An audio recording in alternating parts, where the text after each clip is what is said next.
Hey guys, hope you're doing okay. It goes without saying that this is a tricky, delicate subject. I'm making this to just share what I've learned, as I know it can be very difficult navigating unhealthy relationships. Now, my experiences do not and could not perfectly correspond with your experiences, and I just think it's important to keep that in mind. However, having said that, hopefully this can provide some level of clarity.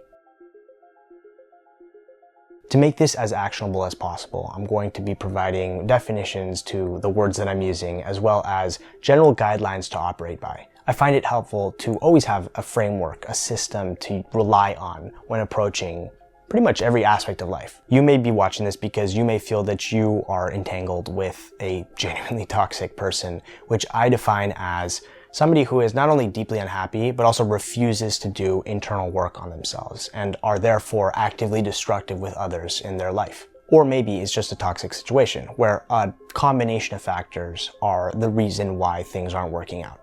Where you and the other person are in life, as well as the dynamics, the environment that you find yourselves in, this can look really similar, but it's not the same thing. If, for example, you find yourself in a relationship, let's say a friendship, that is reliant on you remaining the person that you were and doesn't have this space to allow you to grow and become the person that you need to be, that can have toxic, suffocating consequences. First of all, I would not call that a friendship, but furthermore, it's not that either of you are toxic people necessarily. It's just that it isn't working out, and forcing something that isn't working is what can lead to a toxic kind of situation. My point here is simple. It is that this is nuanced, and just going around telling people that they're toxic isn't going to solve any problems. Instead, there are a few guidelines that I've established for myself that have really helped me figure all of this out, and that I'd like to establish first before diving deeper into things. 1, it is not your job to change or fix other people. 2, it is not your job to prove yourself or gain approval from other people. And 3, you don't owe anybody anything beyond a basic level of civility, I would say. I'm not condoning disrespecting or mistreating other people, but beyond that, you don't owe anybody anything. Now, if all of us just followed these guidelines, I think the problem of getting locked into manipulative or unhealthy relationships would largely disappear. However, that isn't the case. That isn't the world that we live in. Human beings are complicated, relationships are messy, and I think we're all susceptible at some level to people-pleasing, to social pressures, to approval from others, all of it. Furthermore, things can get even trickier under certain circumstances. What do you do, for example, about a work situation that includes toxic people? I don't have all the answers here, but needless to say, this was a large reason for why I began freelancing. And even then, there were certain people that I refused to work with based off of poor interactions that I had. Now, it's not right nor fair, but it's important, it's necessary to keep these sorts of things in mind when making decisions regarding where you want to work or who you want to work for. Now, what about family? This is definitely a sticky point, and it's scary. It's scary dealing with family because it feels like an order of magnitude more intimate than dealing with outside relationships, right? Outside relationships like friendships and other people in the outside world. I'm using this word a lot, but toxicity breeds and creates more toxicity. I witnessed my parents deal with the generational gap and, generations before, where ideas like working on yourself internally were completely foreign. So what do you do if you find yourself stuck in a family where there are toxic people, right? Which I'm defining once again as people that refuse to work on themselves, refuse to do what is necessary to have healthy relationships, and are therefore destructive in the relationships. I'm going to stick to speaking about things that I'm familiar with. I will just say this. I did record a conversation with my mother who has personal experience with this. She comes from a very complicated situation, and we spoke about this. I'm going to link to that video below, but she talks a lot about the bravery that was necessary and boundaries. The boundaries that she had to create to be able to lead a healthy life. I grew up in a family where emotional intelligence was not really present. I ran away from home, as you know. How old were you again? You were 18. 18. Oh my God. And I couldn't handle it anymore. And the decision, was scary, but I really was at my wit's end. I'm leaning on her words and her advice on this one as they come from direct experience. When dealing with toxic relationships, your only way out is by focusing and working on yourself. Going back to the guidelines that I outlined in the beginning, It is not your job to change or fix other people, and it's not your job to prove anything to them either. In a healthy relationship, you should not be constantly feeling like you're in the dark with regards to communication. You should not be constantly feeling stupid or inferior, or that the way that you naturally are is unacceptable. If that is normal to you, I'm here to tell you that it shouldn't be. But this is what toxic, manipulative people will do.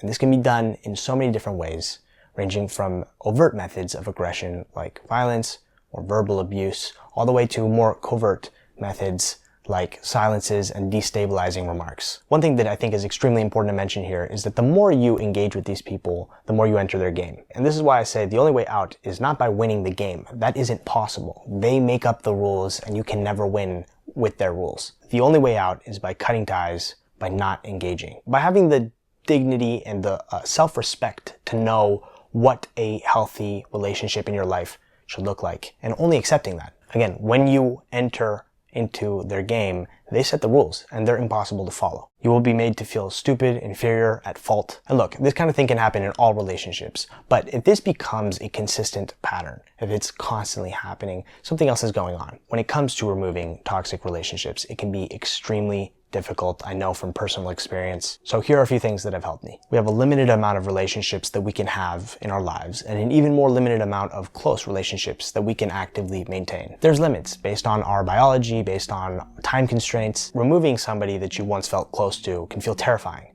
but it's necessary to free up space. Space that can then be filled with a new, healthier, more positive relationship, or more space for yourself. I have feared the void created when cutting ties with somebody because it's a toxic situation or because I believe they are a toxic person. And I understand that fear. It's very real. But every single time, through the pain and discomfort of navigating the process, I have found that there's, on the other side of things, a massive sense of relief.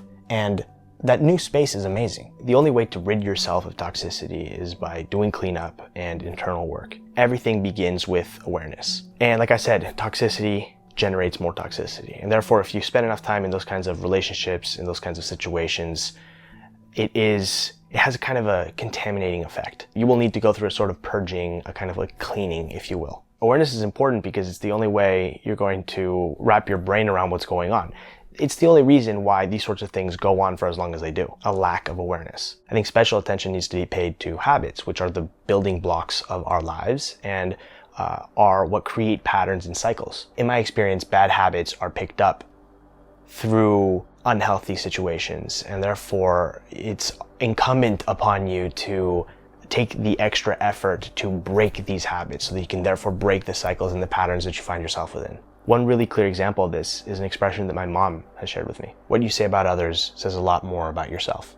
These are things to think about as you're going through this sort of reconstruction phase. And finally, environment is a large piece in this puzzle. Certain environments, quite simply, attract certain kinds of people. And if you find that this is a recurring theme in your life, I would strongly consider looking into changing the environments that you spend time in. Changing your environments will change the people that you in turn spend time with. And I've talked about how extracting yourself from certain situations, certain environments, even for a brief period of time, can provide that perspective, that space to see things differently, to see things more clearly. And this can be a way to navigate negative patterns and to identify how you feel about a certain situation, a certain relationship, etc. And I've always found getting clear on how you feel about something is a massive step in finding the courage to then do what is necessary. Another major thing to remember, this is your life to live. And that is a very powerful statement to always recall and come back to through all the manipulation. I've often found that manipulative people will constantly remind you how much they need you, how much they're dependent on you, or better yet, how much you need them, how much you're dependent on them. They'll use information that you vulnerably shared with them against you. I mean, there's so many tactics that can be used, and I can't possibly cover them all in a short little YouTube video. This is a really powerful idea, for me at least, to always come back to as I navigate confusing times. I do want to say that even if things feel hopeless or impossibly entangled, there is a solution. There is a way out. And your way out, once again, is by doing the cleanup, doing the internal work, taking responsibility, and finding a sense of self-worth. This is not about retaliating or getting revenge, right? This is about taking the higher road and moving on with your life. I believe that we all, at some level, have to go through this experience. And it's painful and confusing, but it's also a necessary part of the process in developing standards and figuring out who the right people are that belong in your life. I hope you found this helpful, and I wish you the best of luck.